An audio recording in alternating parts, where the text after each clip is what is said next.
Vamos falar agora de um recurso que é gratuito, você não precisa pagar nada para fazer ele. E sim, cabe para qualquer decisão. Isso está lá no artigo 1022 do Código de Processo Civil. Que recurso que é esse? São os embargos de declaração. Os embargos de declaração eles cabem para qualquer decisão. E isso, como eu acabei de falar, está lá no 1022 do Código de Processo Civil. E ele é gratuito, você não paga nada no processo para ingressar com ele. Mas a doutrina ela discute o caráter recursal desse recurso. Por quê? Porque quando você ingressa com embargo de declaração, você não está querendo reformar a decisão, você não está querendo que mude a decisão. Você apenas quer um esclarecimento, uma integração ou uma correção em caso de erro material. Então, basicamente, é isso o embargo de declaração. Você quer que o juiz chegue lá e fale, ó, você errou um dado aqui, você esqueceu de falar isso. Ah, nós somos a fazenda pública, nós temos prazo em dobro, então não é intempestivo igual você colocou. Então, você está fazendo um recurso para o próprio juiz. Você está falando assim para ele, ó, você errou, me desculpe falar isso, mas você está errado. Ou você errou um dado, você colocou o nome da parte errado. Então, você apenas quer que ele modifique a decisão, mas sem mudar o teor dela.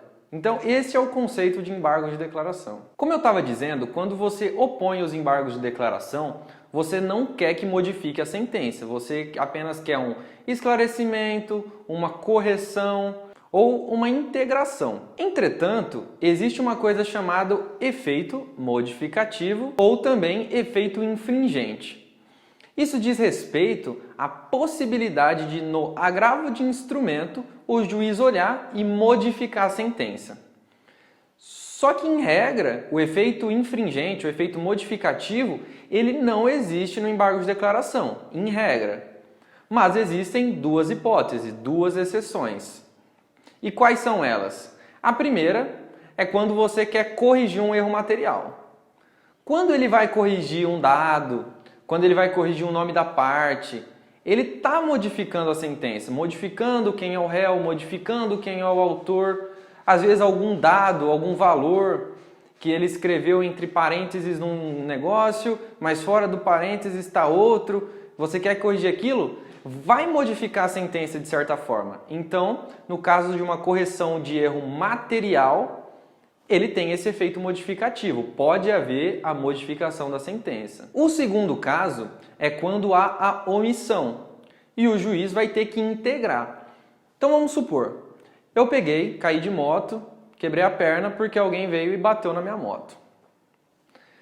Eu peço 5 mil de danos morais, 5 mil de danos materiais na ação de primeiro grau, na petição inicial. O juiz vai lá e apenas julga os danos materiais. Ele esquece que eu pedi os danos materiais, os danos morais, quer dizer. Ele julga apenas os danos materiais. Os morais ele não fala nada, nem para dar procedente, nem para dar improcedente. Aí eu pego, faço um embargo de declaração falando assim, excelentíssimo senhor doutor juiz, eu pedi tanto danos materiais e danos morais, eu não observei na sua fundamentação que vossa excelência narrou os fatos, tal. Às vezes esquece mesmo. O judiciário está abarrotado de ações. Então é normal. O juiz ali no dia a dia faz 10, 20, 30 sentenças num lugar que está muito lotado. Pode passar batido mesmo. Não é impossível. Então você faz esse recursinho grátis, o juiz vai olhar e falar, putz, errei mesmo. Caramba. Ele vai lá e vai integrar a sentença, vai julgar os danos morais que ele tinha esquecido. Querendo ou não, isso está modificando a sentença, ele está acrescentando alguma coisa na sentença.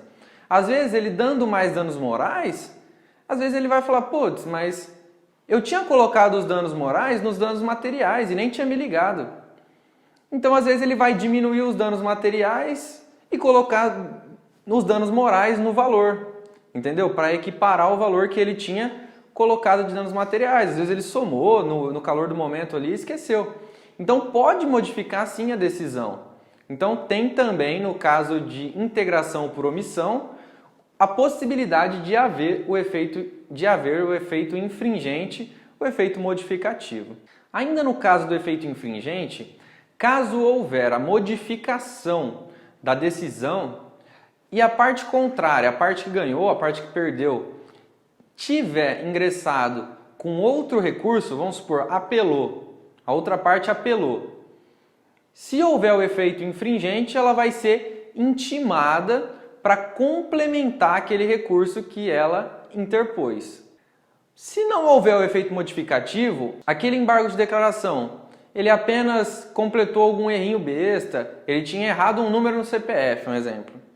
Então, como não vai mudar nada no mérito, não vai haver o efeito infringente, toca a apelação, toca o recurso que ele colocou e corrige a sentença, por mais que não tenha aquele efeito infringente. Esse primeiro vídeo de embargo de declaração é isso. Valeu, qualquer dúvida pode deixar no comentário aí, qualquer coisa pode mandar mensagem, valeu e tchau!